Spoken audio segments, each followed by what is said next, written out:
his political career. Where does he get the impression that Raila Odinga's political career is about to come to an end?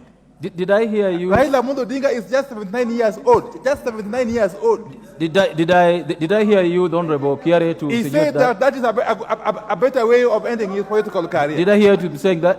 He said that. Okay. The Honorable Kiarie, did I hear you saying that? Mr. Point of Order in this House. I rise pursuant to Standing Order number 83. Mr. Speaker, and you must not allow anybody, particularly in the group that started with me the 11th Parliament, like the Honorable Opiyo Wandayi, my very good friend. You should never allow them to stand on no point of order. In fact, Standing Order 83... What is out of order? It's out of order, Mr. Speaker. What is out of order? No, in fact, I'm just reporting that... Okay, Mr. Point of Order, what is out of order?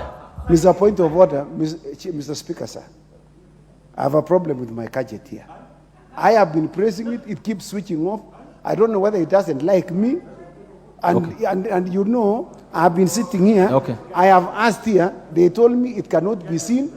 I have tried to intervene, it cannot be seen. Thank you. The Honorable Chekonga, what was decided this afternoon is that no member will be allowed to speak just because he came and said he doesn't have a card. No. So, order. Yeah. I request you to approach the ICT.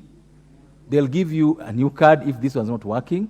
You come and log in. I will not give any member a chance to speak if they don't have a card today. The member for... What's out of order? And the Honorable Wandayi. No, Honorable Speaker. We cannot discuss the AU Commission job. No. But how, Honorable Speaker, the Speaker is anticipating what I want to say. Go ahead.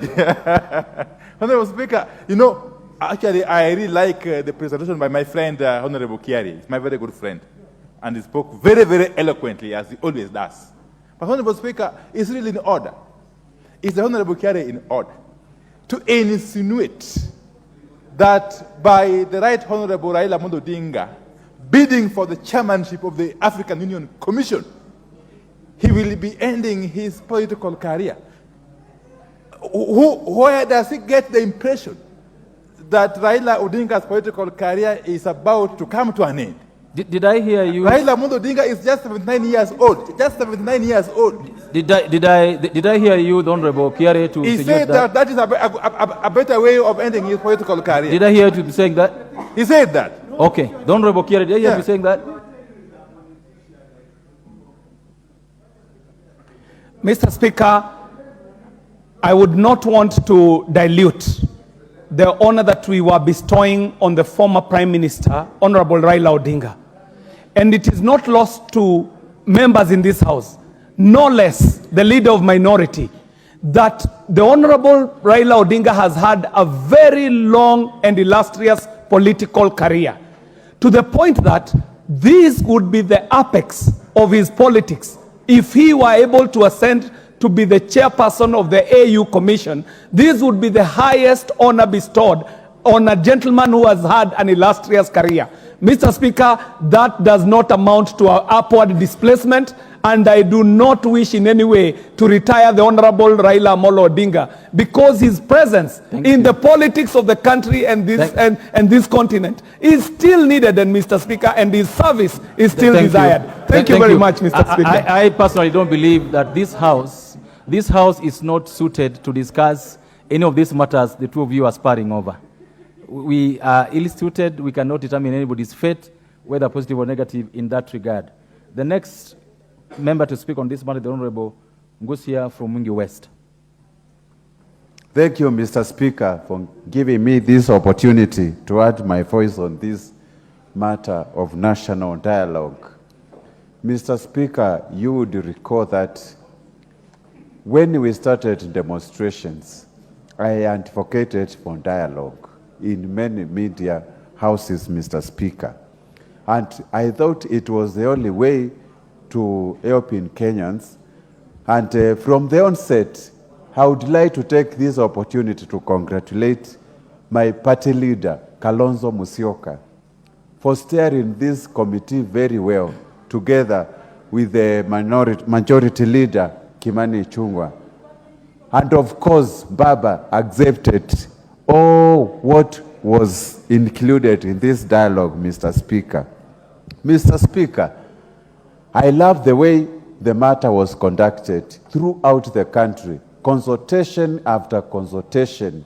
So many people participated, and this committee was able to filter what is more critical in our country. And we propose the following, Mr. Speaker, and that is why I'm supporting this dialogue committee. Number one, restructuring and reconstitution of IBC.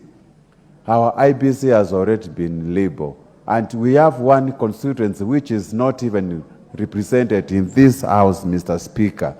And for us to do this, we have to have a properly constituted and also restructured IEBC very quickly. Expansion from membership of 7 members to 9 members. Mr. Speaker, I think it is a good idea. Let us not see, or rather witness again, what we saw in the last elections, Mr. Speaker. That is point number one. Point number two, there was time for resolution of presidential elections petitions. This one, we move in from 14 days to 21 days of hearing the petition of the president. And most of the time, when we have had this, when I recall, Mother Koome was so under pressure, actually, to meet the deadlines of these petitions. And sometimes when the judiciary is under pressure to come up with a conclusive matter like this important issue, Mr. Speaker, it needs a lot of time and consultation to make sure each and every evidence is heard, Mr. Speaker. The other issue was entrenchment of funds into the Constitution. We have been out of the court. We have been in court many times, Mr. Speaker, questioning the legality of NGCDF and GAF.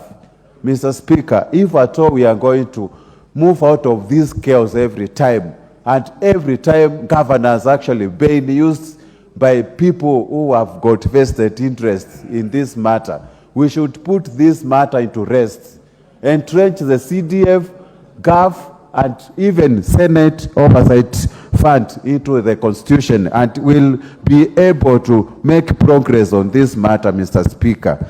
Mr. Speaker, the other issue, of course, is a very important one, which was establishment and entrenchment of state offices of leader of opposition. You realize that most of the time, this house we have got only minority leader and minority chief whip. But Mr. Speaker, assuming that currently Mr. Raila Odinga Omolo is here, even Stephen Kalonzo Musyoka is around this house, Mr. Speaker, this house will be having a meaningful and, of course, a very good debates in matters of defending our democracy, Mr. Speaker. That is why I think this country needs a properly funded leader of opposition with all the shadow cabinet ministers oversighting the executive, so that we check the excesses in this in the governance of this country, Mr. Speaker. There was also an issue of fidelity to the law on multi-party democracy, Mr. Speaker. We should never, as a country, allow multi-party democracy actually to die, Mr. Speaker. We need as many political parties as possible to grow the democracy in our country. And that is why we let us not only legislate on this matter, we need a commission that is independent, a registrar of political party commission that is independent to do the issues of management of political parties, funds, and... The member for Manyora.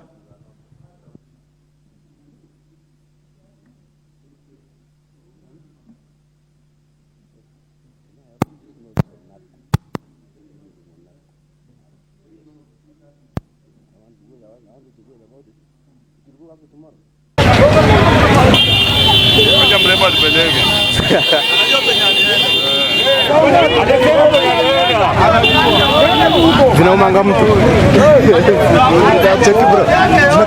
Namba yangu ni 0794 93 1650. Ni 0794 93 1650.